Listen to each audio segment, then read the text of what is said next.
Hello everyone, इस video में हम डिस्कस करेंगे मेडिजी की handbook on civil engineering chapter number 5 that is CPM and PERT.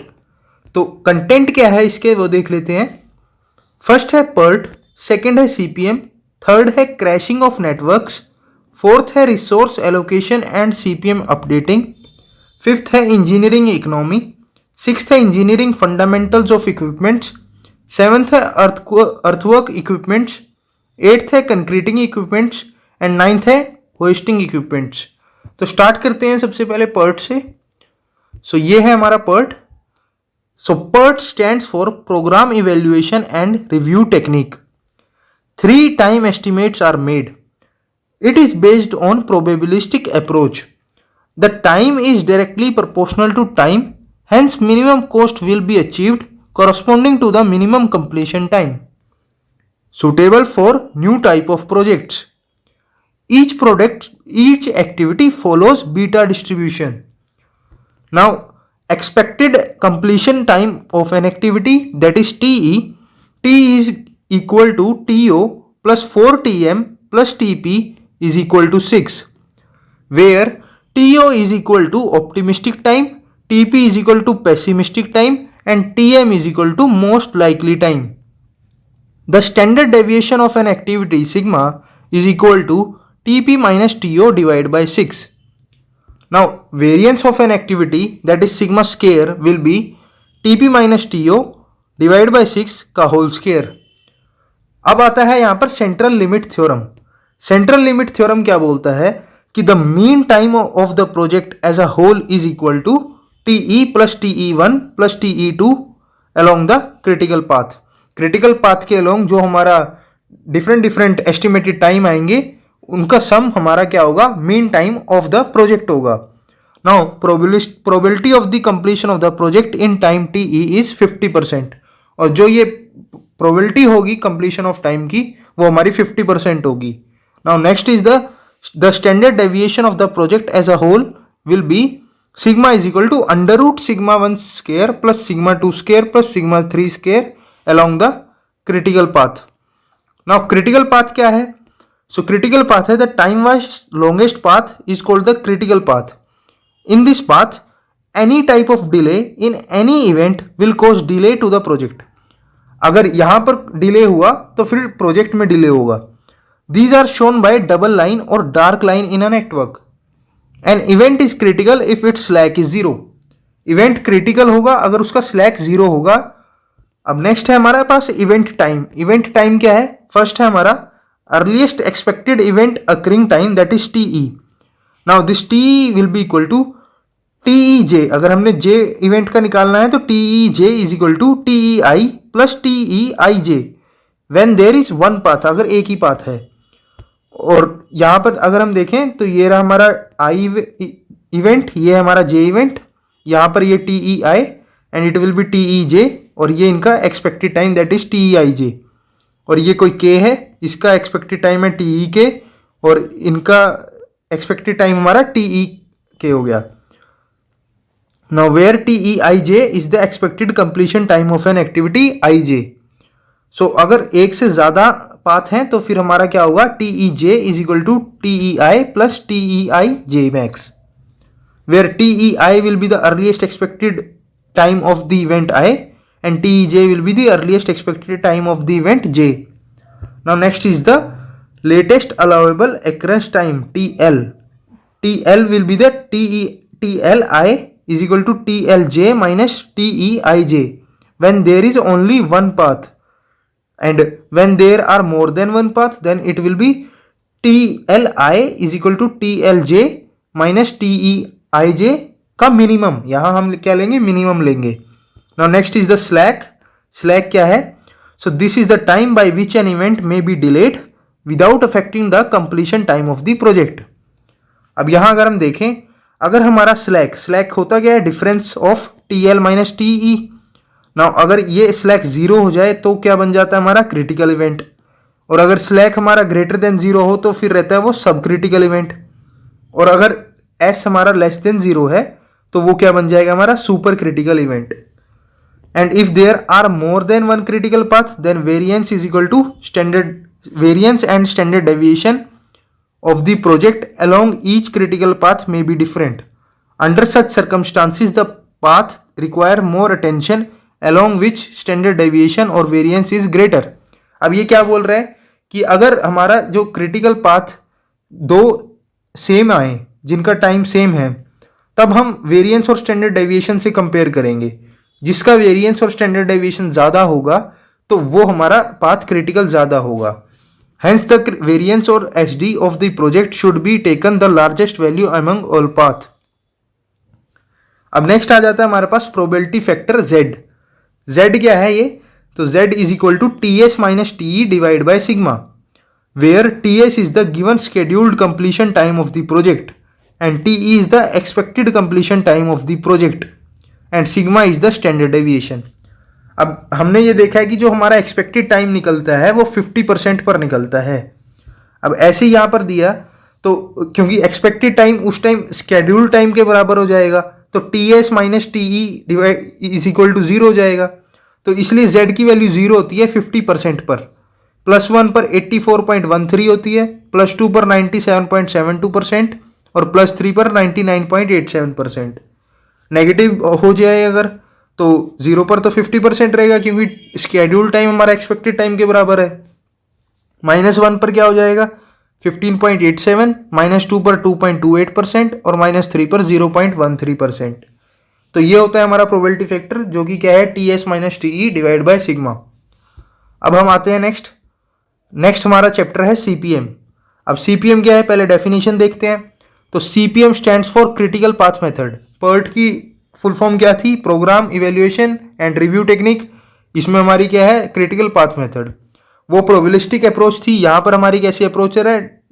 Deterministic approach है in which only one time estimate is made for the activity completion. तो वहाँ पर 3 टाइम एस्टिमेट थे, यहाँ पर क्या है एक ही टाइम एस्टिमेट है. A network diagram in CPM is activity oriented. अब यहाँ पर क्या है इवेंट का रोल नहीं है, वहाँ पर इवेंट का भी था एक्टिविटी भी थी. यहाँ पर सिर्फ हमारे पास एक्टिविटी है तो ये एक्टिविटी ओरिएंटेड है. Cost is the most important criteria. वहाँ पर टाइम क्राइटेरिया था इंपॉर्टेंट, यहाँ पर कॉस्ट इंपॉर्टेंट है. Minimum cost is found corresponding to the optimum time. वहाँ पर टाइम हम अगर कम कर देते थे तो कॉस्ट भी कम हो जाती थी.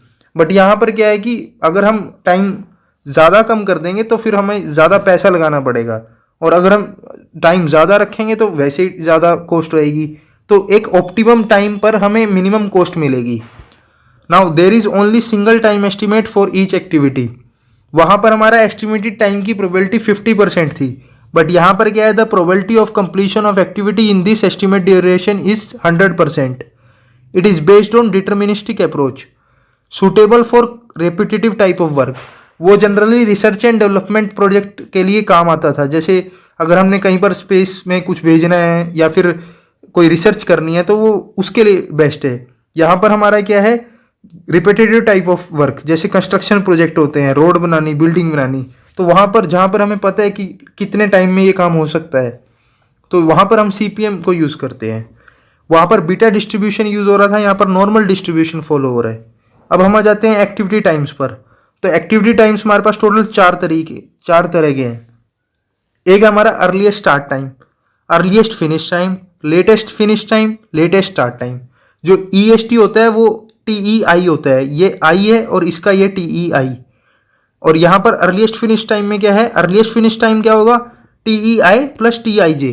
तो क्या बन जाएगा हमारा TEI plus TIJ that is EST plus activity time. Latest, अब latest finish time, earliest finish time के बाद हमेशा लेटेस्ट फिनिश टाइम देखना है. वो क्या होगा TL of the head event. ये हमारा हेड इवेंट होता है, इसका ये TLJ यानी कि LFT is equal to TLJ. फिर उसके बाद माइनस कर देंगे, क्या माइनस करेंगे TIJ, एक्टिविटी टाइम को माइनस कर देंगे. तो LST is equal to LFT minus TIJ, LST is equal to TLJ minus TIJ. तो ये क्या हो जाएगा हमारे पास 4 तरीके के एक्टिविटी टाइम आ गए. अब जैसे सिलेक्ट था वैसे फ्लोट है. सो फ्लोट क्या है? Float denotes the range within which activity time और इट्स फिनिश टाइम में fluctuate without affecting the completion time, completion of the project. अब यहाँ पर टोटल फ्लोट आ गया FT. FT क्या होता है देखो, LST माइनस EST कर दें, LST माइनस EST कर दें, या फिर हम LFT माइनस EFT कर दें. तो यहाँ पर FT क्या है हमारा LST माइनस EST या LT FT क्या है, LFT माइनस EFT। तो टोटल फ्लोट क्या होता है, LST माइनस EST या फिर LFT माइनस EFT। अब उसके बाद आते हैं हम यहाँ पर फ्री फ्लोट पर।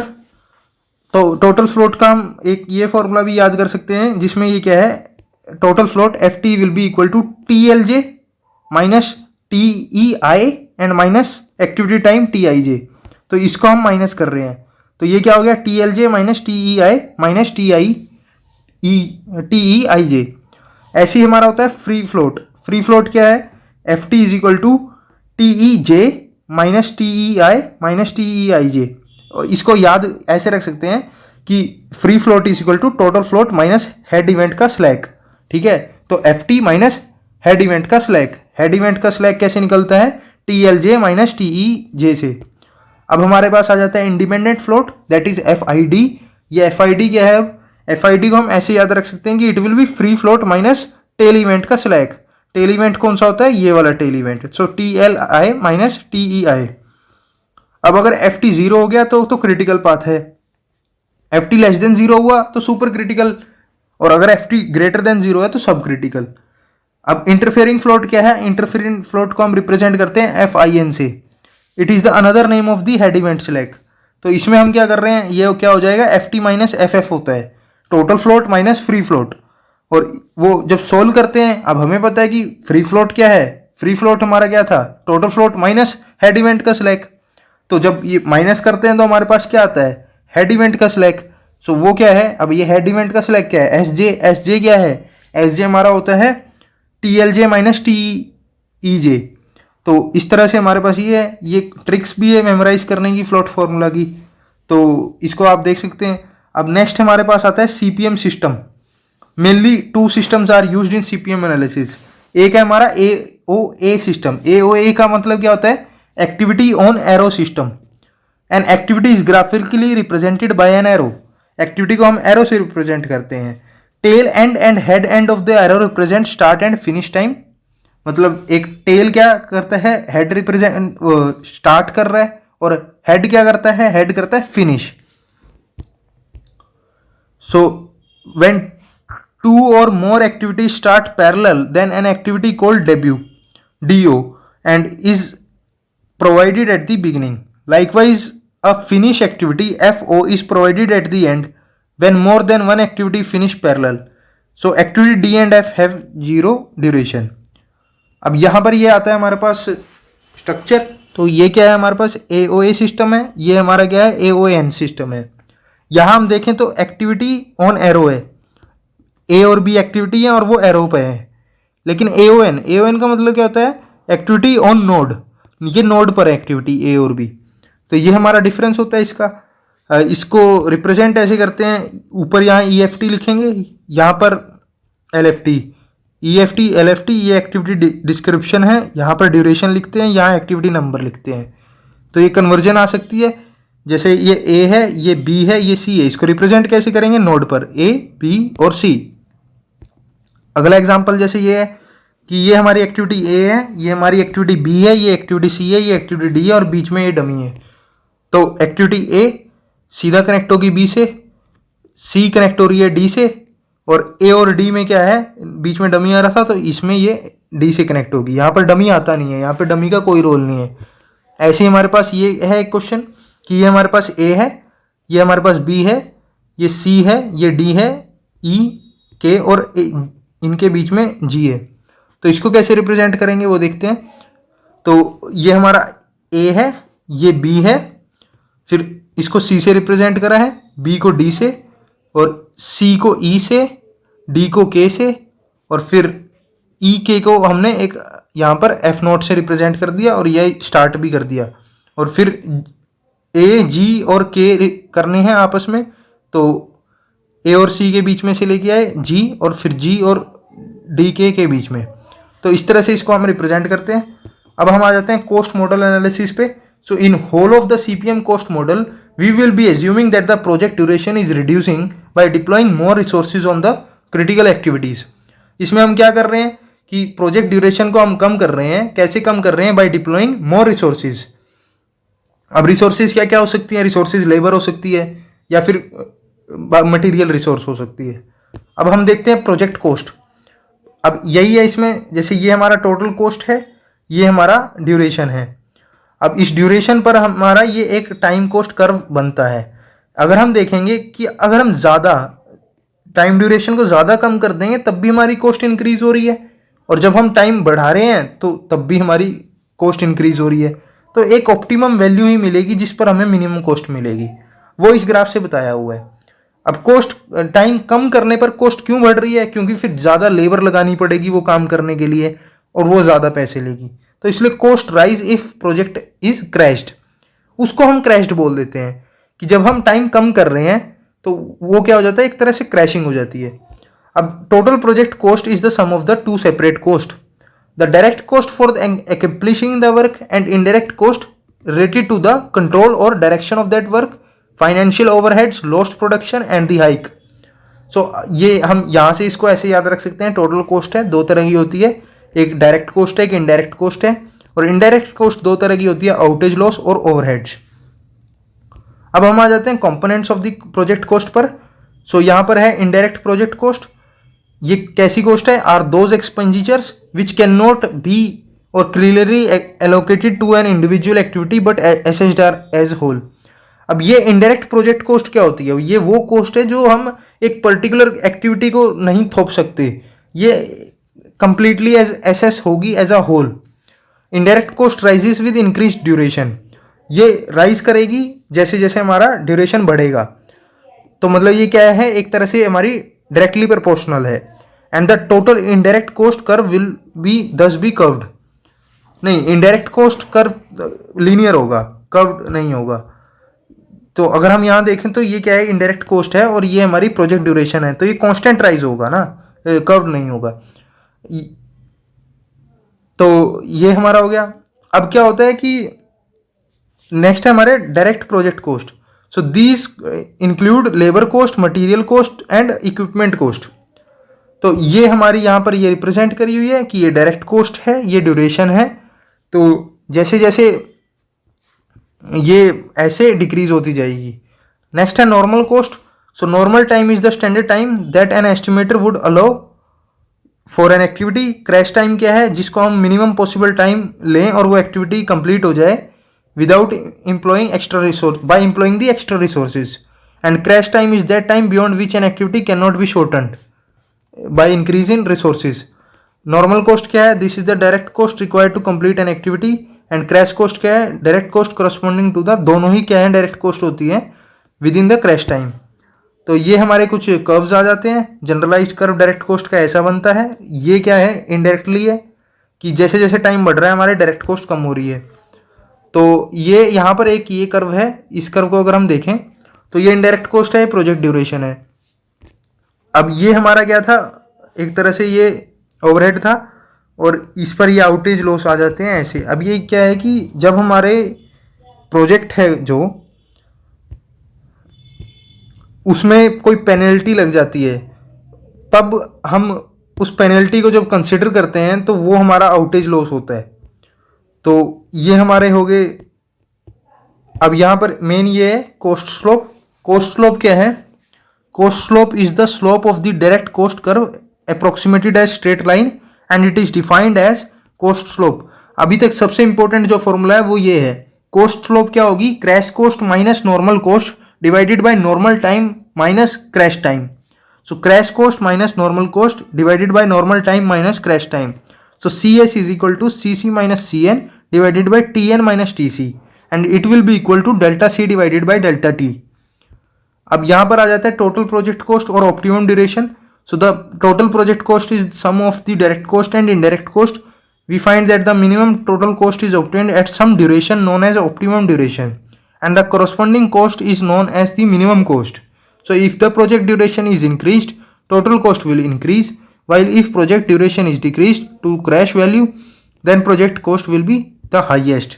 तो अगर हम ज़्यादा क्रैश कर देंगे तो प्रोजेक्ट कॉस्ट हाईएस्ट आएगी, और जब टाइम बढ़ रहा है तो हमारी कॉस्ट बढ़ रही है। तो एक मिनिमम ऑप्टिमम टाइम पर ही हमें मिनिमम कॉस्ट मिलेगी। सबसे इंपॉर्टेंट कर्व जो है वो ये है, इंपॉर्टेंट याद रखना कि ये कॉस्ट यहाँ पर है और ये टोटल कॉस्ट कर्व ऐसा बनेगा।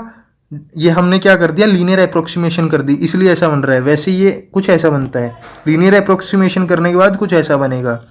ये हमारा डायरेक्ट कॉस्ट है, इसको हमने लीनियर अप्रोक्सीमेशन करके ऐसा बना, और ये इनडायरेक्ट कॉस्ट है तो ये हमारा इनडायरेक्ट कॉस्ट हो गया।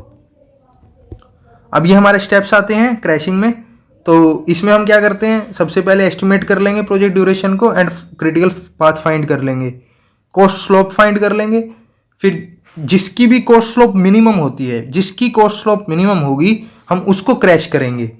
सबसे पहले उसको क्रैश करेंगे, फिर असेंडिंग ऑर्डर पे हम देखेंगे कि नेक्स्ट कौन सा होगा। सो टोटल कॉस्ट, फिर हम टोटल कॉस्ट निकाल लेंगे क्रैशिंग के बाद। जब हमें दिखेगा कि इसके बाद तो हो ही नहीं सकती क्रैशिंग, तो उसके बाद हम टोटल कॉस्ट निकाल लेते हैं। अब टोटल कॉस्ट निकालने के बाद फिर हम क्या करेंगे, ग्राफ बनाएंगे और corresponding time is crashed and it is noted that only critical activities should be crashed. ये इंपॉर्टेंट है कि क्रैशिंग हमने क्रिटिकल एक्टिविटी की करनी है, बट जो कॉस्ट कैलकुलेशन होती है वो हम सभी एक्टिविटीज़ का करते हैं। तो ये स्टेप्स हैं, इस पर एक न्यूमेरिकल कर लेंगे तो ज़्यादा समझ आ जाता है। अब उसके बाद हमारे पास आ जाता है नेक्स्ट, दैट इज रिसोर्स। अब ये है हमारे पास रिसोर्स। रिसोर्स क्या है, रिसोर्स होता क्या है? So resource is a physical variable required for completion of an activity. ये मटेरियल हो सकता है, मैन पावर हो सकता है, मशीनरी हो सकता है, स्पेस हो सकता है, मनी हो सकता है, टाइम रिसोर्सेज हो सकते हैं। तो इनको हम रिसोर्स बोलते हैं। और resource allocation is deciding the resource to each activity. Resource allocation का मतलब क्या हुआ कि हम एलोकेट कर रहे हैं। एलोकेट क्या हो गया, डिसाइड कर रहे हैं कि किस एक्टिविटी को कौन सी रिसोर्स चाहिए। So the diagram which shows the variation in the requirement of resource with time is called resource usage profile और हिस्टोग्राम। तो ये हमें हिस्टोग्राम दिखाया हुआ है। यहाँ पर क्या है, नंबर ऑफ मेजन्स, और यहाँ है डे। एक तरह से ये लेबर ही है। तो मतलब पहले 2 दिन हमें इतनी लेबर चाहिए, फिर उसके बाद हमें दूसरे दिन 6 लेबर, 2 से 4 हमें 6 लेबर चाहिए, फिर 4 से हमें 7 को 10 लेबर चाहिए, और उसके बाद 7 के बाद हमें 7 से 9 8 तक हमें 13 लेबर चाहिए। तो ऐसे ये हमारा हिस्टोग्राम बन जाता है। अब these are helpful to know requirement of resource at different time. तो मतलब किस टाइम पर हमें कितनी रिसोर्सेज चाहिए वो हमें रिसोर्स एलोकेशन या हिस्टोग्राम से पता चल जाता है। अब रिसोर्स एलोकेट कैसे करते हैं, तो उसके लिए हमारे पास रिसोर्स स्मूथनिंग मेथड है और रिसोर्स लेवलिंग है। ये 2 स्टेजेस पे होता है। सो पहला है resource smoothing. The total project duration is not changed but activity having floats are rescheduled so that a uniform demand of the resource is achieved. Thus in this case there is a constraint in the project duration. There is however no constraint on the resources. तो basically क्या है इसमें कि जो हमारी resources होती हैं वो अनलिमिटेड होती है, बट बाकी जो प्रोजेक्ट ड्यूरेशन है वो लिमिटेड होता है। तो अनलिमिटेड क्या है, रिसोर्सेज अनलिमिटेड है, लिमिटेड क्या है, प्रोजेक्ट ड्यूरेशन लिमिटेड है। उसके बाद आता है हमारे पास resource levelling. So in resource leveling the activities are so rescheduled that the maximum or peak resources requirement does not cross the limit of available resources. अब इसको हम ऐसे एलोकेट करते हैं हमारी रिसोर्सेज को, क्योंकि इस केस में हमारे पास क्या है, रिसोर्सेज लिमिटेड हैं। अब रिसोर्सेज लिमिटेड हैं तो हम एलोकेट ऐसे करेंगे कि वो कभी भी पीक रिक्वायरमेंट से ज़्यादा हो ही ना, उससे कम ही आए। तो वो हमारा हो जाता है resource levelling. So in rescheduling the available floats are used first if by doing so the resource demand is more than the available resource, the duration of some of the activity is increased so that resource requirement of these activities decrease. Thus in process the project duration initially planned might be increased. अब ये क्या है resource levelling, दोबारा समझते हैं। तो कुछ नहीं है, जो हमारी रिसोर्सेज हैं वो लिमिटेड हैं, तो हम इस तरह प्रोजेक्ट ड्यूरेशन को बढ़ा देंगे कि जो हमारी लेबर आए, जो हमारी रिसोर्सेज आए वो कम आए पीक रिसोर्सेज से, क्योंकि हमारे पास अब लिमिटेड रिसोर्सेज हैं, एक पीक ही हैं। हम उसको हमेशा कम रखेंगे। कम कैसे रखेंगे, प्रोजेक्ट ड्यूरेशन बढ़ा के। तो resource smoothing and resource levelling both are trial and error methods. तो ये कैसे हैं, ट्रायल एंड एरर मेथड है। ये कर करके देखना पड़ेगा तब हमें रिजल्ट मिलते हैं। अब उसके बाद आ जाता है हमारे पास CPM अपडेटिंग। अब ये CPM अपडेटिंग क्या है, so the process and of review. So basically ये क्या है, the process of reviewing the progress of the project execution and redrafting the network according to the latest requirement is called updating.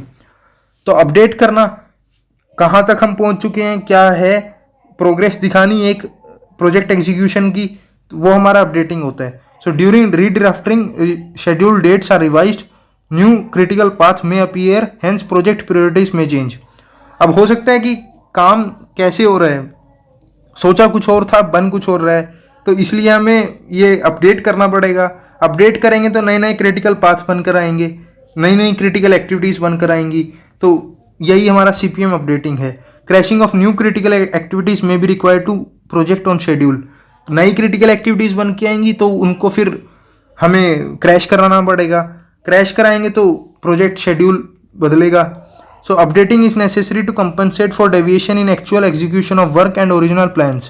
During the process of updating, neither activities are deleted nor new activities are added. अब ये main है, updating में क्या हो रहा है कि ना तो एक्टिविटी डिलीट हो रही है और ना एक्टिविटी ऐड हो रही है, जो एक्टिविटी थी वो है. अब व्हेन टू अपडेट, कब अपडेट करते हैं. Updating should be more frequent for shorter duration project. जो छोटे प्रोजेक्ट है उनमें अपडेटिंग काफ़ी बार करनी पड़ेगी, और लार्जर प्रोजेक्ट में frequency should be increased as project is nearing completion. तो जैसे जैसे पास आता जाएगा कंप्लीशन के प्रोजेक्ट, हमें फ्रीक्वेंसी बढ़ानी होगी अपडेटिंग की. So whenever major change in the duration of any activity occurs, then updating should be done. कोई भी अगर चेंज हुआ है तो फिर हमें अपडेटिंग करनी पड़ेगी. If change in estimated duration अगर, अपडेटिंग इज एसेंशियल. और एस्टिमेटेड ड्यूरेशन में चेंज हुआ है तब भी अपडेटिंग हमें एसेंशियल चेंज करनी पड़ेगी. तो इस तरह से हमने हमारा ये CPM चैप्टर भी ख़त्म कर लिया. अब हम आते हैं इंजीनियरिंग इकोनॉमी पर. अब ये इंजीनियरिंग इकोनॉमी क्या है. तो सबसे पहले हमारे पास इंटरेस्ट एंड इंटरेस्ट फॉर्मूले. इंटरेस्ट क्या होता है. The term interest is use to designate a rental for the use of money. Simple interest क्या है. So when the total interest earned or charged is directly proportional to the principal involved, the interest rate and the number of interest period for which principal is committed, the interest is called simple. तो ये basically वही है simple interest जो हम देखते हैं. Total interest क्या होगा, P इंटू N इंटू आई. अब यहाँ पर I कैपिटल I है टोटल इंटरेस्ट, P क्या है प्रिंसिपल अमाउंट जो बोरो की है या रेंट की है, number of years interest period कितना है, और इंटरेस्ट रेट पर ईयर कितना है. एक फिर कंपाउंड होता है जिसमें इंटरेस्ट ही कंपाउंड होता रहता है. So when ever the interest charge for any interest period a year for example is based on the remaining principal amount plus any accumulated interest charges up to beginning of that period, the interest is said to be compound. तो ये basically वही compound interest है जिसमें interest plus principal जुड़कर और फिर interest लगता है, तो वो हमारा कंपाउंड इंटरेस्ट हो जाता है. अब नोटेशंस एंड कैश फ्लो क्या क्या है, नोटेशंस क्या क्या है वो देखते हैं. तो सबसे पहले है आई क्या है, the annual interest rate. N क्या है, the number of annual interest period. P क्या है, present sum of money, present worth at zero time. F क्या है, future sum of money, future worth equal to the compound amount at the end of n years. A क्या है, a single payment in a series of n equal payments made at the end of each annual interest period. G क्या है, G है uniform period by period increase or decrease in amount the arithmetic gradient. तो ये basic notations है जो आगे काम आएंगी फॉर्मूलोज में. Now cash flow diagram, the graphic presentation of each value plotted at appropriate time is called cash flow diagram. तो graphical presentation each value plotted at appropriate time and the normal conventions for cash flow diagram are as follows. तो ये convention है. तो हमने देखा P क्या है हमारी present worth at zero time, F क्या होती है future worth at the end of n years, और ये हमारी जीरो पर, ये n पर, और यहाँ पर क्या हो रहा है 1 2 3, और ये टिल बढ़ रहा होगा n-2 n-1 and then n. अब यहाँ पर horizontal line is a time scale with progression of time moving from left to right. The value indicated on the time scale that is 0 1 2 n indicate the end of the respective period. अब यहाँ पर arrow देख रहे हो, so the arrow signifies cash flow. Normally downward arrow represent disbursement और cost. ये cost represent कर रहा है डिस्पर्समेंट जो डाउनवर्ड एरो है, and upward arrow represent receipt और बेनिफिट्स. तो यहाँ पर नीचे वाले एरो है तो ये क्या है हमारा डिस्पर्समेंट है या कॉस्ट है. अपवर्ड एरो होगा तो क्या होगा रिसीट या बेनिफिट्स. अब हमारे पास ये आ गया इंटरेस्ट फॉर्मूले for the single payment series. Figure shows a cash flow diagram involving a present single sum P, future single sum F and separated by n years with interest rate I per year. तो I क्या है, interest rate है, F क्या है, future सम है, P क्या है, present सम है। तो ये P हो गया हमारा present worth at zero time, हमने फ्यूचर वर्थ जो है at the end of n year वो F है, और ये डिवाइडेड है हमारा n ईयर्स में। तो और I क्या है, I हमारा क्या है, इंटरेस्ट रेट I है पर ईयर। अब हम आ जाते हैं केस 1 पर। तो finding F when P is given at the end of n years. अब F फाइंड करना है तो वो कैसे होगा, P प्लस, ये सिंपल फॉर्मूला है, पहले भी पढ़ा हुआ है, तो P into one plus I into raise to the power n। तो यहाँ से F बाई P रेशियो क्या आ गया, one plus I raise to the power n। ये जो quantity one plus I raise to the power n है is commonly called single payment compound amount factor, indicated by the functional notation as F by P I n। तो ये notation बन जाती है हमारी, F by P क्या है, one plus आई, ये बेसिकली क्या है हमारा, F बाई P क्या है हमारा, one plus I raise to the power n। तो यहाँ से हम देख सकते हैं कि यहाँ से हमारे पास आ जाएगा F by P I n। So ये जो F by P I n है ये क्या होता है, single payment compound amount factor, यहाँ पर one plus I raise to the power n है। अब केस 2 आ जाता है हमारे पास, finding P when F is given. अगर हमें F दे रखा हो तो फाइंड करना हो P। F क्या है हमारा, फ्यूचर अमाउंट, P क्या है हमारा, जो प्रेजेंट अमाउंट होगी एट जीरो टाइम। तो P, ये फॉर्मूला आ गया, F is equal to P one plus I raise to the power n। तो यहाँ से जब सॉल्व करेंगे तो P की वैल्यू आ जाएगी, P की वैल्यू आ गई F divided by one plus I raise to the power n। सो जो क्वांटिटी यहाँ पर निकल के आई वन रेसिप्रोकल में one plus I raise to the power n, इसको हम बोल देते हैं single payment present worth factor, indicated by the functional P by F I N. P by F I N is single payment present worth factor, जहाँ पर ये हमारा इक्वल है one by one plus I raise to the power n। अब यहाँ पर आ जाता है हमारे पास इंटरेस्ट फॉर्मूले फॉर इक्वल पेमेंट सीरीज।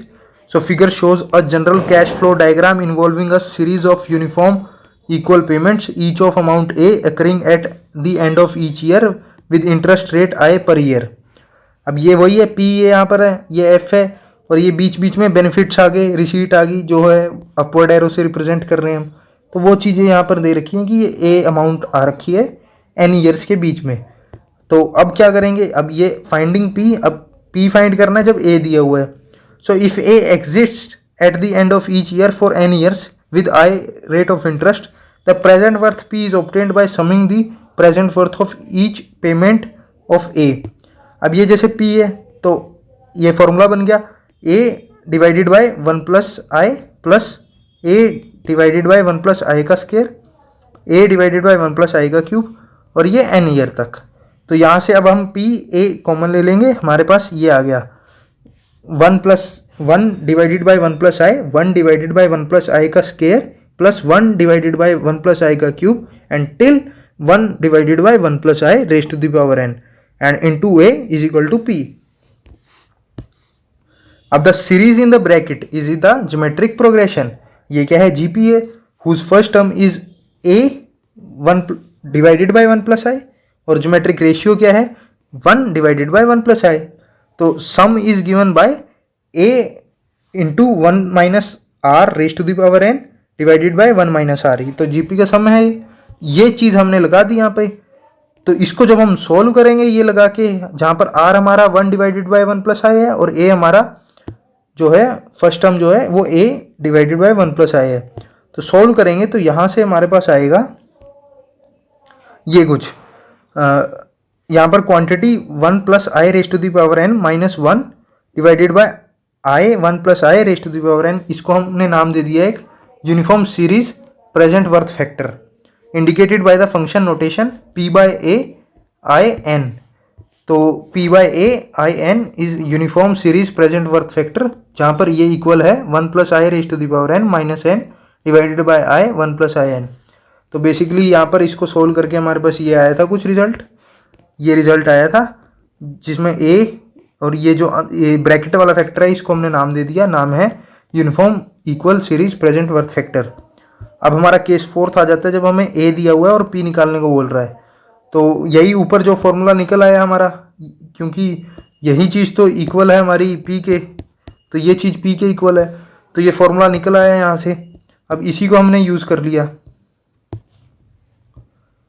तो इसी को हमने यूज़ कर लिया और यहाँ पर ये जो फैक्टर निकल के आएगा, अब क्वांटिटी इन द ब्रैकेट, ये जो ब्रैकेट पे क्वांटिटी है ये रेसिप्रोकल है, इसको हमने बोल दिया कैपिटल रिकवरी फैक्टर, और इसको using the functional symbol P by A I N.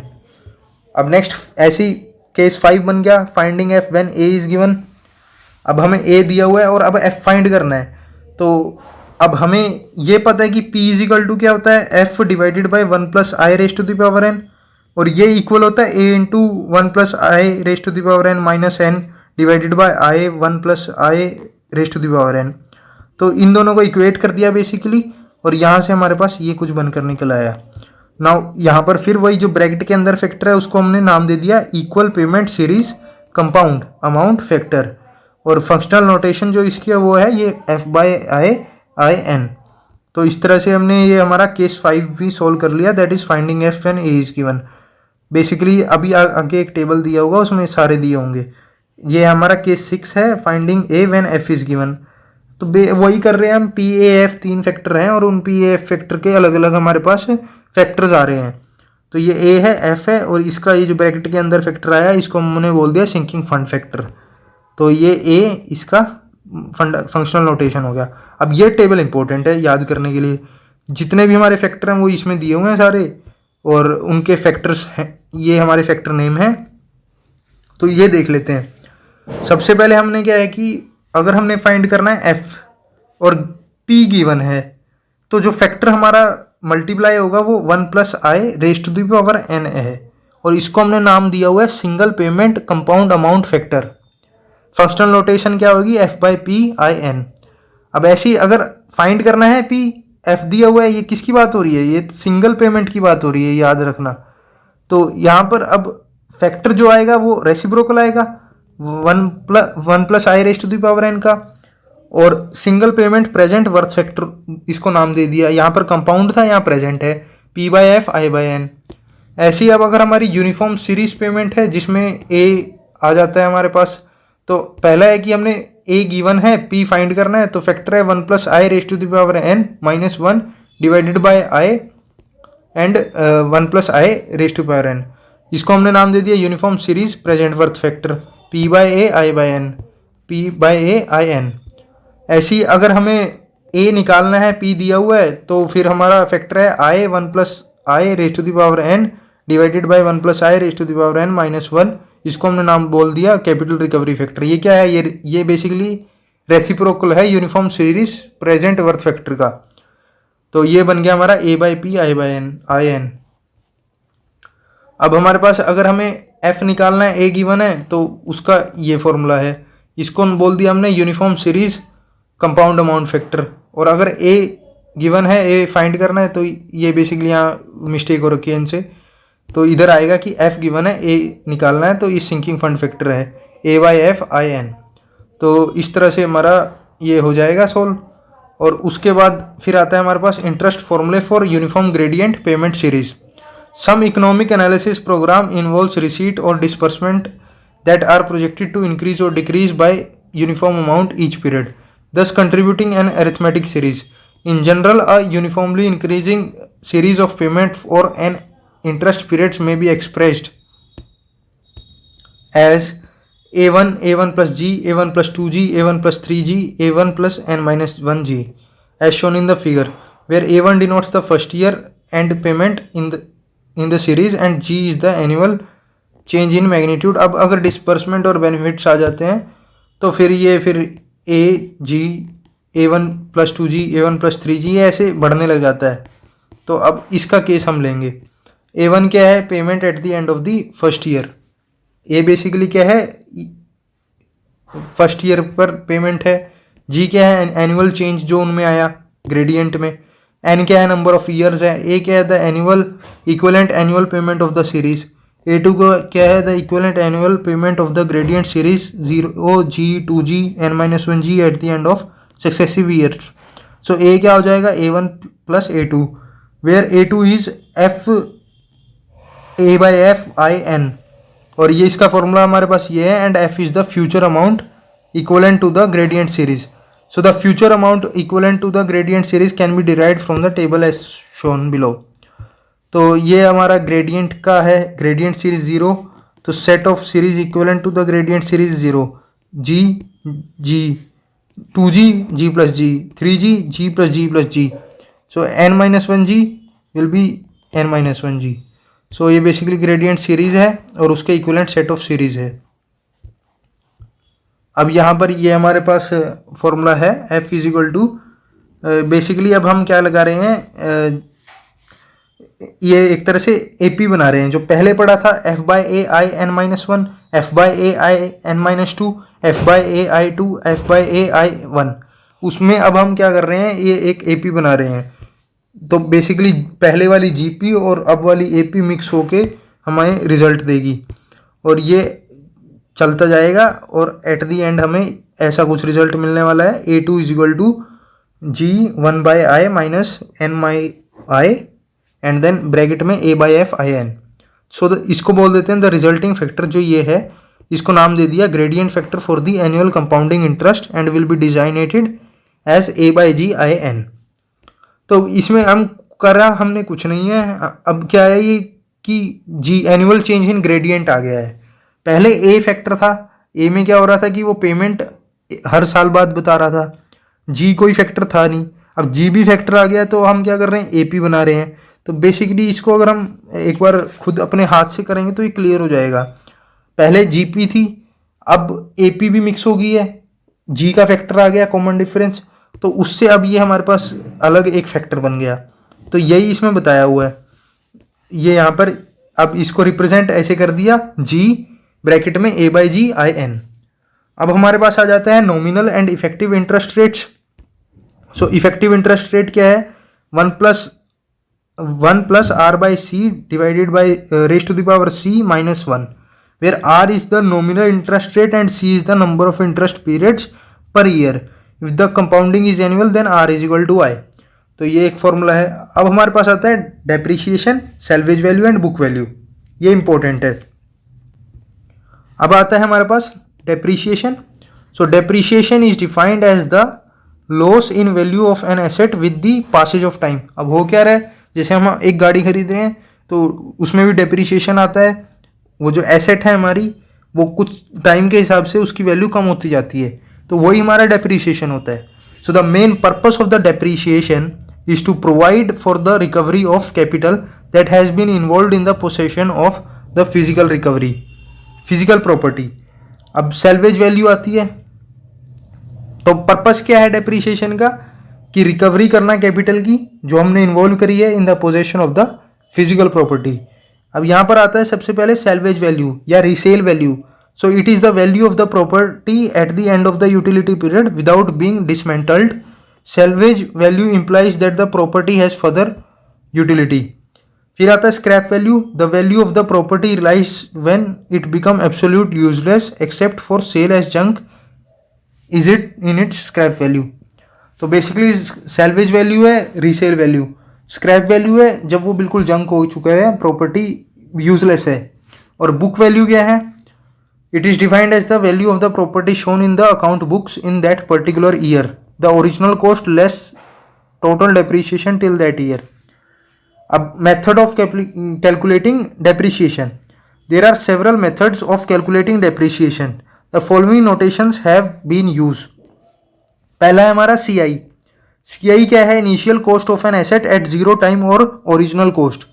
This will include the cost of asset plus transporting charge plus installation and other charges spent initially. तो initial cost of an asset at zero time. फिर salvage value क्या है, to be estimated at the end of utility period or scrap cost. N is the life of the asset and BM is the book value at the end of M period. So यहाँ से हमारे पास अब फॉर्मूले आ जाते हैं. पहला है हमारा straight line method.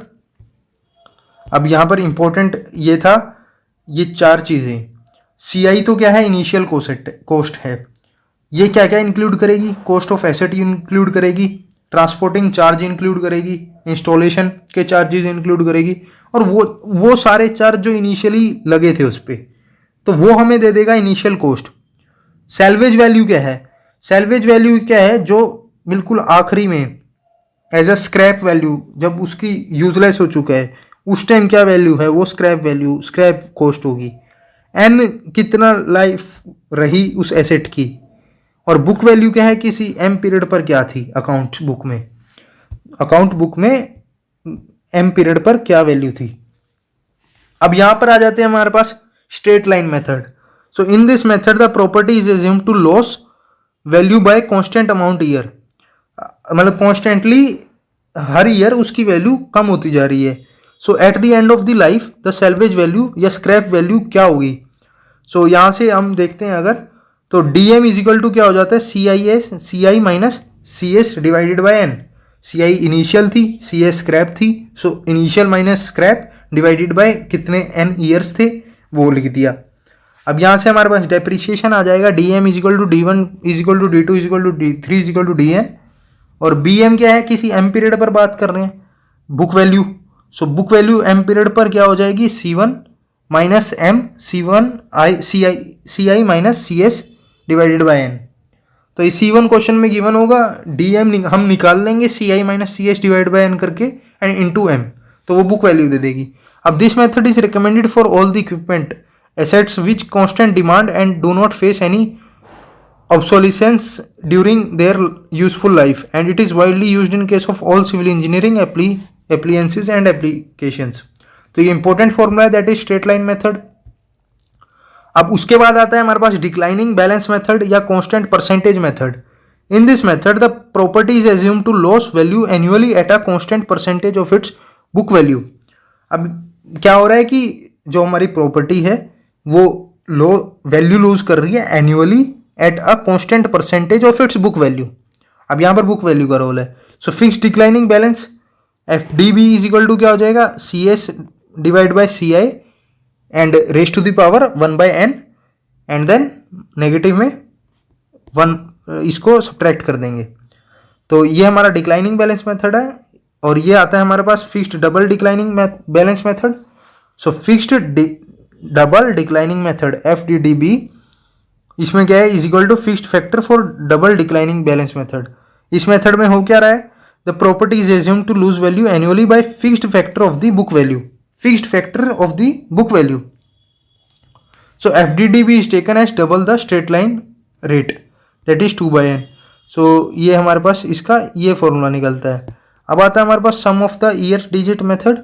So in this method the digit corresponding to the number of each year of life are listed in reverse order, and the general expression for the annual depreciation for any year M when the life is n year is expressed as, so DM क्या हो जाएगा, CI minus CS। ये पूरा एक बड़ा formula है, इसको आप याद कर सकते हैं for the sum of the years digit method, CI minus CS and then whole bracket में क्या है, N minus M plus 1 divided by N into N plus 1 divide by. तो ये हमारा सिंकिंग फंड हो गया।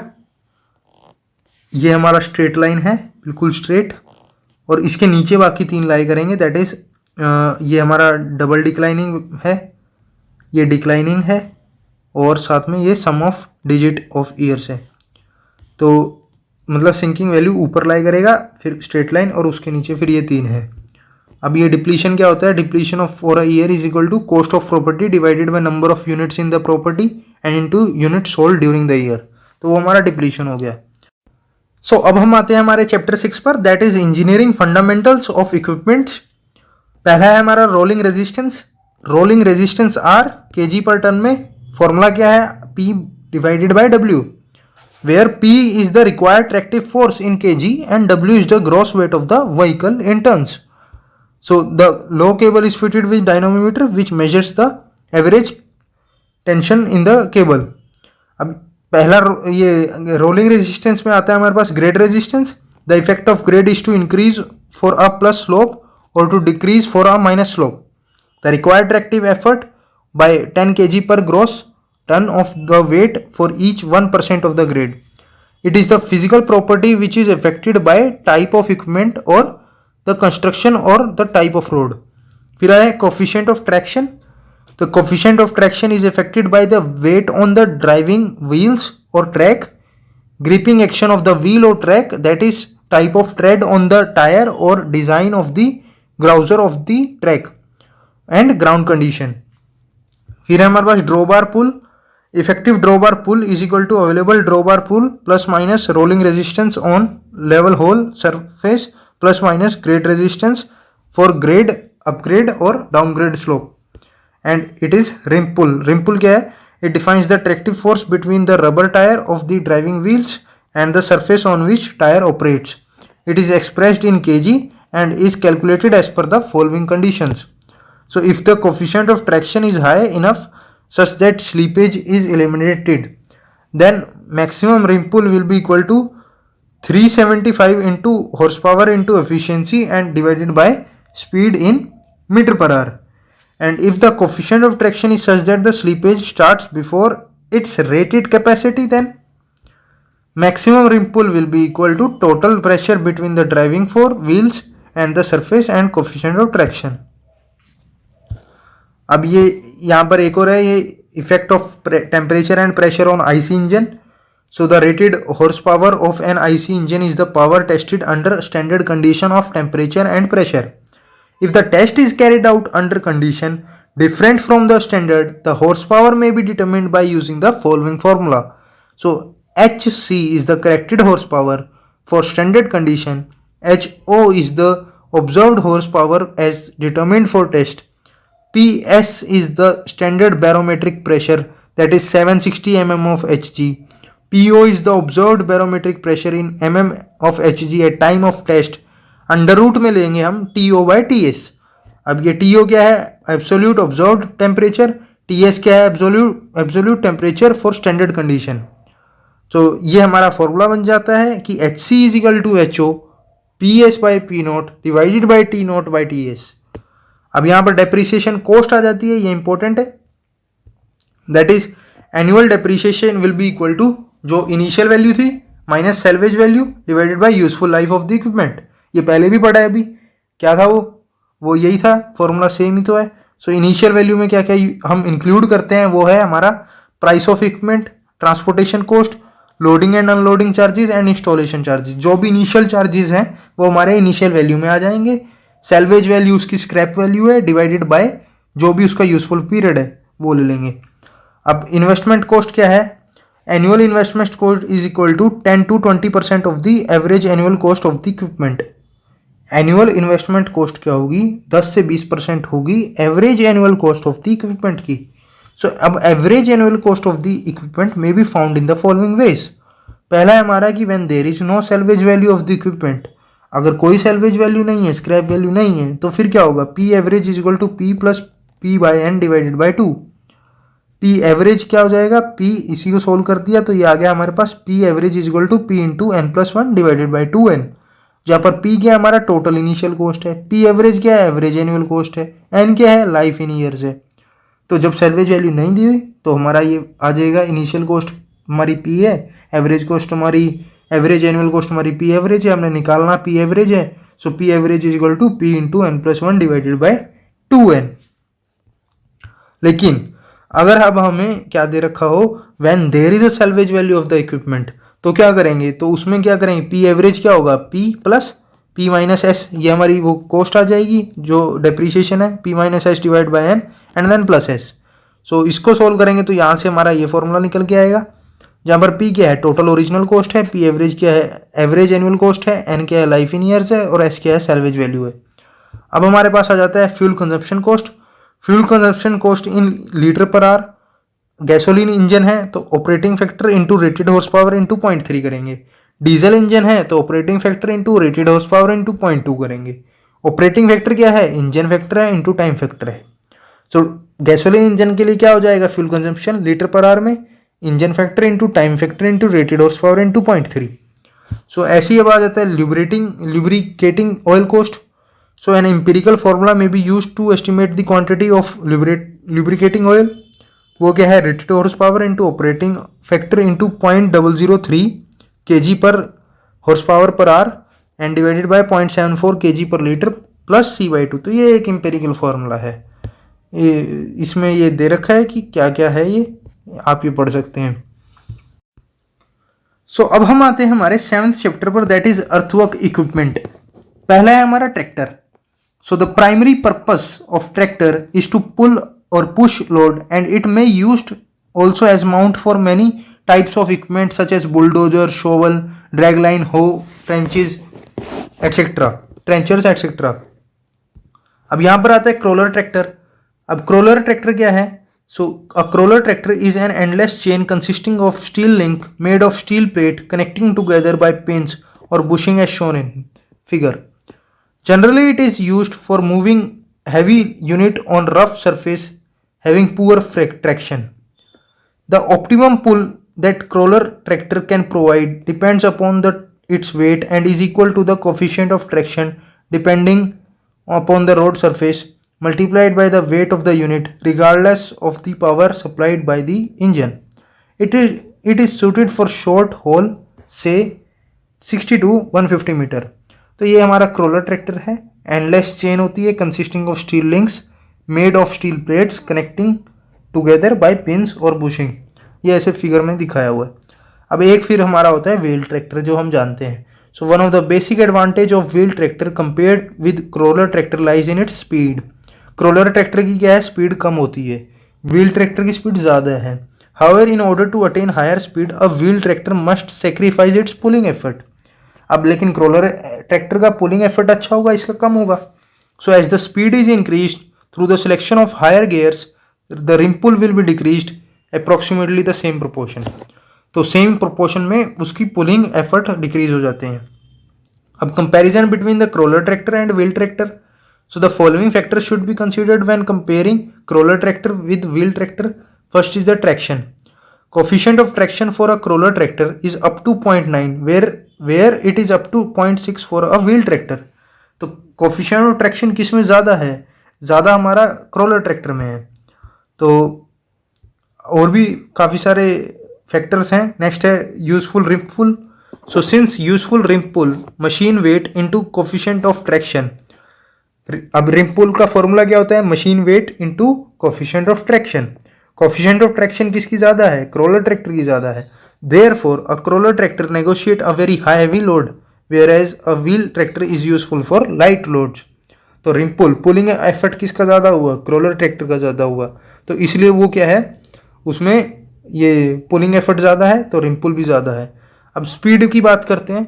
सो a wheel tractor possesses speed up to 3 to 4 times higher than the crawler tractor. Crawler tractor की speed कम है, wheel tractor की speed ज़्यादा है। कितनी ज़्यादा है? 3 से 4 गुना ज़्यादा है। Where haul distance is considerable and और jobs are scattered at different location the wheel tractor can be used more efficiently as compare to the crawler tractor. अब अगर जो जॉब्स हैं हमारी वो डिफरेंट लोकेशंस पर हैं जो काफ़ी दूर हैं, तो उस केस में हम व्हील ट्रैक्टर का यूज़ करेंगे as compare to crawler tractor. Next है हमारा manoeuvrability. A wheel tractor has steering wheel which is easily to operate and control while a crawler tractor is provided with stick control which is not easy to control. अब ये simple सी बात है, wheel tractor हम देखते हैं practically कैसा दिखता है, उसके व्हील है, बट क्रोलर ट्रैक्टर के व्हील नहीं है। वो चल भी किस पर रहा है? चेन्स पर चल रहा है, तो इसलिए उसकी स्पीड भी कम है, बट पुलिंग एफर्ट ज़्यादा है क्योंकि वो चेन्स पर है। नेक्स्ट है compaction. So ground pressure of wheel tractor vary from 1.25 kg per centimeter square to 1.5 kg per centimeter square, whereas the same for crawler tractor stands from 0.85 kg per centimeter square to 1 kg per centimeter square. Hence, crawler tractors can be effectively used on loose or muddy soil. Now next is the cost. Crawler tractors are more costly initially than wheel tractors. Operation and maintenance cost. Operation, maintenance and repair cost is less in wheel tractor as compared to the crawler tractor. The tar and concrete pavement is liable to damage by crawler tractor while wheel tractors are liable to slip over smooth footing. So ये था हमारा crawler और wheel tractor के comparison. अब हम आते हैं next dozer पर। Dozers are very efficient excavating tools for short haul application up to 100 metre. A dozer is a tractor power unit that has a blade attached to it, and it is designed to provide tractive power for drawbar work. Now, type of dozers. The dozers are classified on the following basis of the mounting, that is crawler mounted dozer या wheel mounted dozer. Comparison of wheel dozer and crawler dozer. So यहाँ पर फिर crawler हो गया हमारा chains वाला, wheel हो गया हमारा wheels वाला. Now wheel dozer good on firm soil and concrete and abrasive soil that have no sharp edges pieces. Crawler dozer can work on variety of soils, sharp edged pieces, not as destructive to dozer, though fine sand will increase running gear wear. Now best for level. अब ये किसकी बात हो रही है? ये हमारा wheel dozer की बात हो रही है. Best for level and downhill work and can work over almost any terrain. Wet weather causing soft slick surface condition will slow or stop operation. Can work on soft ground and over mud slick surface. So the concentrated wheel load will provide compaction and kneading action to the ground surface. Will exert very low ground pressure with special low ground pressure undercarriage and track configuration. Good for long travel distance, good for short work distance. Best in handling loose soil, can handle tight soil. Fast return speed is 8 to 26 meter per hour. Slow return speed is 5 to 10 meter per hour. Can only handle moderate blade loads, can push large blade loads. Now output of dozer, ये important है. Output of bulldozer in bank measures volume per hour. It will be rated mold board capacity in loose volume divided by swell factor and into actual operating time in minutes per hour divided by time required per trip in minutes. So whereas time required per trip in minutes per cycle in minute is given by d by f plus d by r plus g, where d is the whole distance in meter, forward speed in meter per minute, and r is the reverse speed in meter per minute, and g is the gear shifting time in minutes. तो यहाँ से आ जाएगा कि time required कितना होगा पर trip in minute, that is cycle time in minute. वो क्या होगा? D by F. डी क्या है? Whole distance. एफ क्या है? Forward speed in metre per minute. R क्या है? Reverse speed in metre per minute. G क्या है? Gear shifting time. तो यहाँ से टाइम रिक्वायर्ड निकाल लेंगे. उस टाइम रिक्वायर्ड को फिर आउटपुट ऑफ बुलडोजर में हम पुट करेंगे, जो कि क्या है? Rated mould board capacity in loose volume divided by swell factor and into actual operating time in minute per hour divided by time required per minute in minutes per trips. So ये हमारा formula हो जाएगा. अब आता है हमारे पास next power shovel. Power shovel क्या है? So power shovel are used predominantly for hard digging above track level and for loading unit. They are capable of excavating all classes of earth except solid rock prior loosening. And the size of shovel is indicated by the size of bucket of dipper expressed in cubic meter and varies from 0.375 metre cube to 5 metre cube. तो ये हमारा power shovel है. अब दिखता कैसा है power shovel? ये ऐसा है कुछ. ये हमारा डिपर है और ये अटैच्ड है, ये सेंटर ऑफ रोटेशन है, ये कैब है हमारा, और इधर से ये ऐसे अटैच है. ये हमारी डिपर स्टिक है. तो यहाँ से ये शोवल करी जाएगा और ये यहाँ से माउंट हो रखा है. तो आउटपुट ऑफ पावर शोवल क्या है? Output of power shovel is expressed in cubic metre per hour based on the bank measure volume, and if no allowance is made for any lost time then output of shovel क्या होगा? Bank measure capacity of the dipper into 360 divided by cycle time in seconds. In general cases output of shovel क्या होगी? Loose volume of dipper divided by 1 plus swell friction into actual time in second per hour divided by cycle time in second and into efficiency. तो basically जो ये outputs हैं different machinery की, इनका फॉर्मूले का पैटर्न एक ही है. जैसे ऊपर एक्चुअल टाइम, नीचे जो साइकिल टाइम है, एंड इनटू जो volume of dipper divided by 1 plus swell friction. अगर यहाँ पे भी अगर हम देखें तो फॉर्मूला कुछ ऐसा ही था कि rated mould board capacity in loose volume divided by the swell. जो स्वेल वाला है वो नीचे, एंड ऊपर हमारा जो भी जैसा भी आउटपुट वर्क है उसका वो, and into actual operating divided by the cycle time जो भी होगा पर ट्रिप. तो फॉर्मूले सेम हैं, हम याद कर सकते हैं। अब यहाँ पर आता है हमारे पास, इसका फॉर्मूला हमारा ये था। अब ड्रैग लाइन देखते हैं। सो नेक्स्ट है हमारा drag line. Since the basic character of the machine is dragging the bucket against the material to be dug, it is called as drag line. A drag line has distinct advantage compared with the power shovel because of its long light boom. Next is the clamshells. Clamshell is a machine having most of the characteristic of the drag line and crane in common. Digging is done like drag line, and once the bucket is filled, it works like a crane. The clamshell bucket is designed to excavate material in vertical direction. It works like an inverted jaw with a beating motion. So, and the clamshell is capable of working at above and below the ground level. The clamshell machine consists of clamshell bucket hung from a lattice boom crane. तो ये हमारा कुछ ऐसा clamshell दिखता है। अब important है next, that is हो क्या है वो देखते हैं। तो ये हमारा यहाँ पर इसका ये डिपर होता है, ये बूम है, ये माउंट हो रखा है, ये गैंट्री है, ये होस्ट केबल है। So hoe is an excavating equipment of the power shovel group. Since the digging mechanism resembles to an ordinary garden hoe, it is named as hoe, but it is referred by several names such as hoe, back shovel and pull shovel. Hoe का production क्या है? So वो देखते हैं। The basic production formula for a hoe used as an excavator is hoe excavation production 360 seconds, 360 100.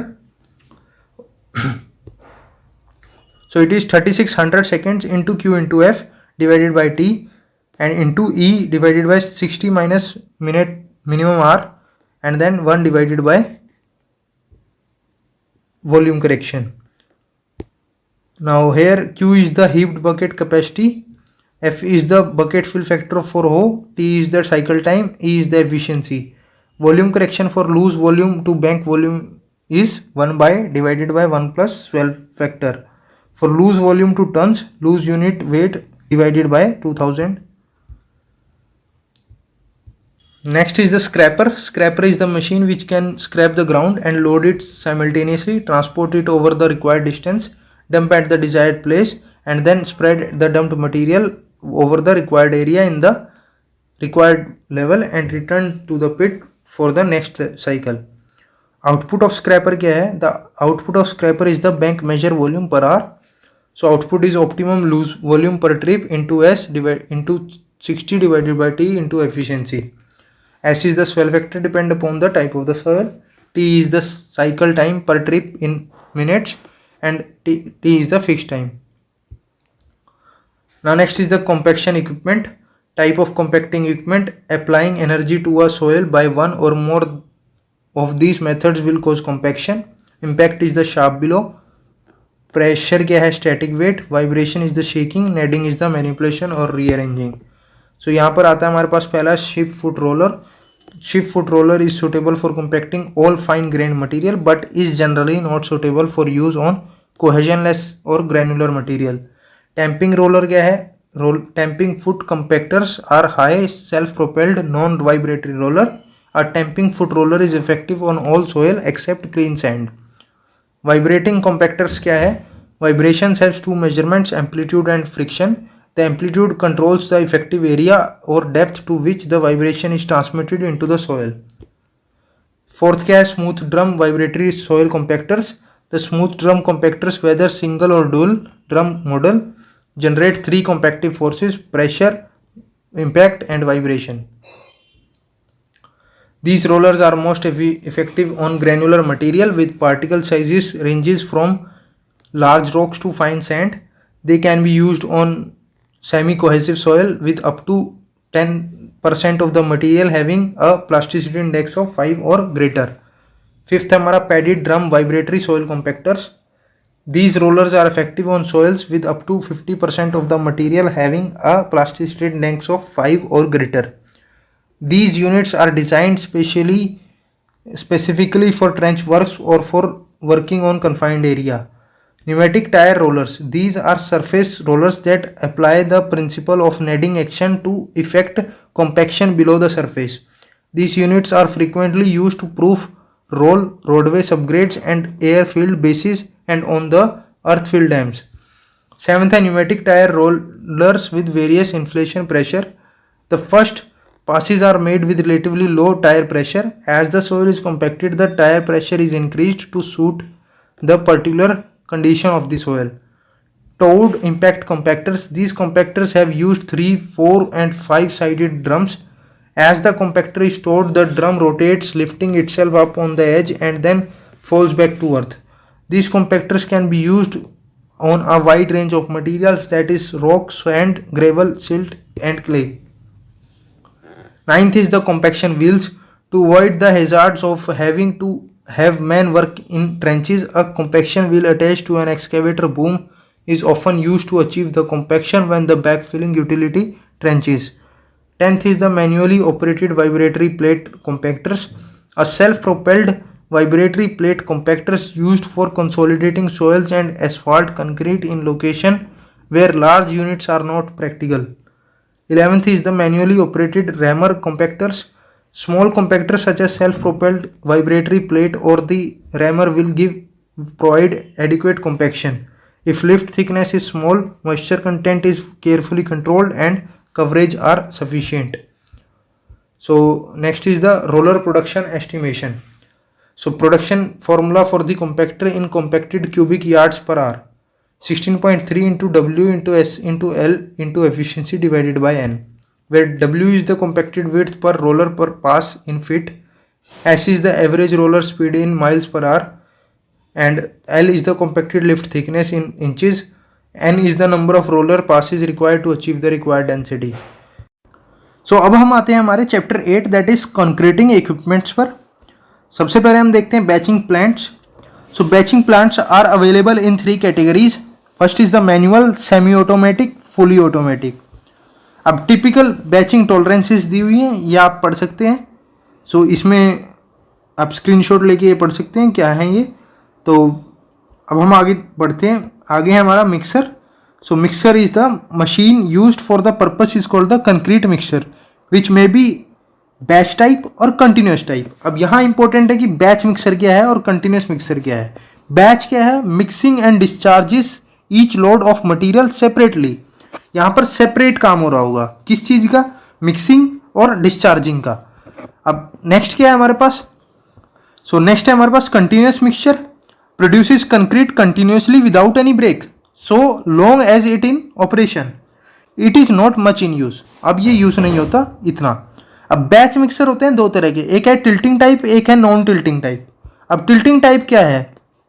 So basic features of the tilting type mixtures are as follows. It is commonly used on large scale construction project. It can be used for bigger size of particle even bigger than 7.5 centimetre. We can say 75 mm. हमें पता है कि जो gravel का size है वो हमारा 80 mm से डाउन होता है, तो हम ग्रेवल तक के पार्टिकल इसमें यूज कर सकते हैं. Now in this material is roll down and it imparts more satisfactory result for dry concrete.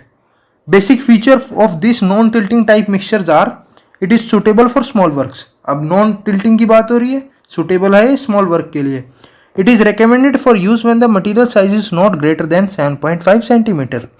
Materials are lifted, rolled and then dropped. Now size of tilting and non-tilting mixtures. As per IS 1791-1961, the mixtures have been designated as tilting type 100T, 150T, 200T, non-tilting type 150, 140 NT, 200 NT, 280 NT, 400 NT and 800 NT, where T represents the tilting type and NT represents the non-tilting type. Number 100, 140, 200 indicates nominal volume of mixed concrete in liters. These mixtures may be available in standard size of 0.375, 0.50, 150, 2.25 and 3 cubic capacity. Now we come to the compaction equipment. First is the tamping. Tamping is the process of compacting the concrete manually. A rod or hand tool is inserted to the full depth and moved up and down such that air bubbles go out of the concrete. It is compacted in layers of 15 cm in case of RCC and 30 cm in case of mass concreting. Now next is the vibrators. Internal या needle vibrator. It is known as needle immersion or poker vibrator, and it consists of a power unit and long flexible tube at the end of which a vibrating head is attached. It is very effective for mass concreting. So next is external form vibrator. It is used only when the section is thin and heavily reinforced, where penetration of needle vibrator is not possible. Surface vibrator. It is also called screed or pan vibrator. It vibrates the concrete from the surface at the time when the striking of concrete or screeding is being carried out. It is effective only if the depth is up to 15 to 20 centimeter. Next is the vibrating table. It is used when stiff and harsh mix is used in prefabricated elements or laboratory specimen only. Now next is the special methods of vibrators. Vibropressing. Compaction is done by applying external pressure on top and vibrating from the bottom. It is useful in production of flagstone for paving and concrete road curbs. Shock या jolting. So concrete in the mold is subjected to jolting action with the help of cams. It is useful for precast concrete products. Centrifugation. Concrete in the mold is being spun at very high speed and expel the water from the mix and compaction proceeds. Here the compaction is done by centrifugal forces. It results in very high water tight structures like pipe for water supply and sewage disposal. Air jets. Air is driven out from the concrete through air jets and the particle comes closer and compaction is done. Now next is the finishing concrete. First is the screeding. The process of striking of the excess concrete to bring the top surface up to proper grade is called screeding. And next is our floating. Now floating consists in removal the irregularities on the surface of the concrete which are left after screeding. This is done by the wooden float. So ये हमारा क्या है, ये wooden float है, ये ऊपर इसके handle लगा हुआ है, ये 1.5 मीटर तक का है और ये सरफेस कैसी होती है, स्मूथ होती है. तो ये क्या हो गया हमारा floating. Now trowelling. So it is the final operation of finishing. It should be done after all excess water has been evaporated. Troweling with steel float in conical shape gives a very smooth finish. Now next is the curing of concrete. Curing is defined as the process of maintaining humidity and moisture at favorable temperature of freshly placed concrete during some definite period, following placing, casting and finishing to attain full hydration of the cement. Now next is the object of curing. The basic object of curing is to attain the maximum strength of concrete. In addition to it, other benefits are listed below. It increases durability and impermeability of the concrete. It reduces shrinkage of concrete. It improves wear resisting and weather resisting qualities.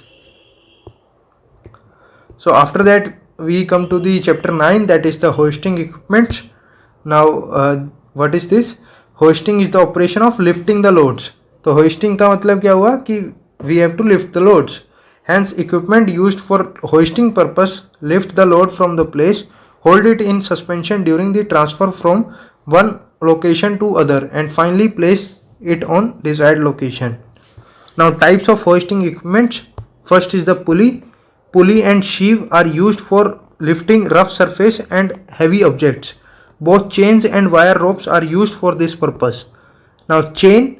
It is used for lifting loads up to 50 tons and the system consists of hand chain and load chain. The pull applied through the hand chain is transmitted to the load chain with the multiplication factor of over 20. Now winch.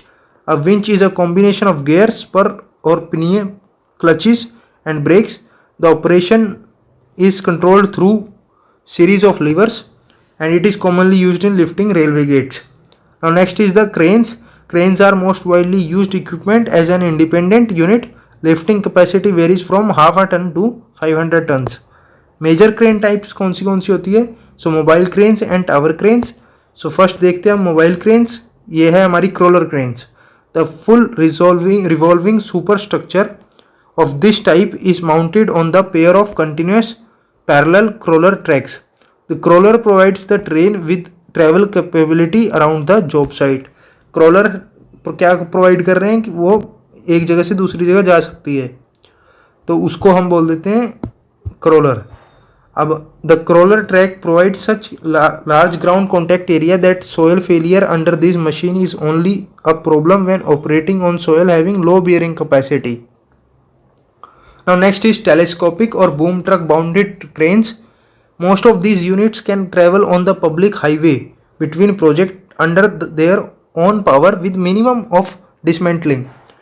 These machines, however, have high initial cost per rated lift capability. If a job requires crane utilization for a few hours to a couple of days, a telescoping truck crane should be given first consideration because of its ease of movement and setup. Now next is the lattice boom truck mounted cranes. The lattice boom truck crane have a full resolving superstructure mounted on a multi-axle truck carrier. The lattice boom structure is lightweight. The disadvantage of this unit is the time and effort required to disassemble them for transport. Next is the heavy lift cranes. These are the machines that provides lift capacities in 600 through 2000 short ton range. These cranes consist of a boom counterweight which mounted on independent crawlers that are coupled by a stinger. Now next is the tower cranes. Tower cranes provides high lifting height and good working radius while taking up a very limited area. These advantages are achieved at the expense of low lifting capacity and limited mobility as compared to the mobile cranes.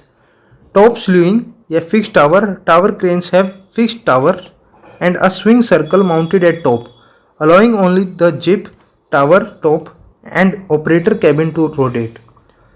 The bottom slewing tower cranes have the swing circle located at the base and both the tower and jib assembly rotates relative to the base. Now next is the derrick crane. Derrick crane, the power is supplied by a diesel engine or by an electric motor. It consists of mast supported by number of guys. सो इस तरह से हमने सारे chapters को एक बार देख लिया है। कुछ चैप्टर्स काफ़ी ज़्यादा थ्योरेटिकल थे, तो उनमें ऐसा कुछ बताने का था नहीं, तो मैं ये PDF डिस्क्रिप्शन में डाल दूंगा, तो आप वहाँ से एक बार अपने तरीके से पढ़ लेना। तो बेसिकली जो इम्पोर्टेंट था वो यहाँ पर PERT था, CPM था, क्रैशिंग था, रिसोर्स एलोकेशन, अपडेटिंग और थोड़ा बहुत ये इंजीनियरिंग इकोनॉमी, और इनका ये थ्योरेटिकल टॉपिक्स थे, तो आप इनको अपने हिसाब से पढ़ लेना, अपने नोट्स से पढ़ लेना। नोट्स नहीं है तो आप इन्हीं को एक बार देख लेना, आपको पता चल जाएगा क्या चीज़ इंपॉर्टेंट है। So thank you everyone and all the best for your exams.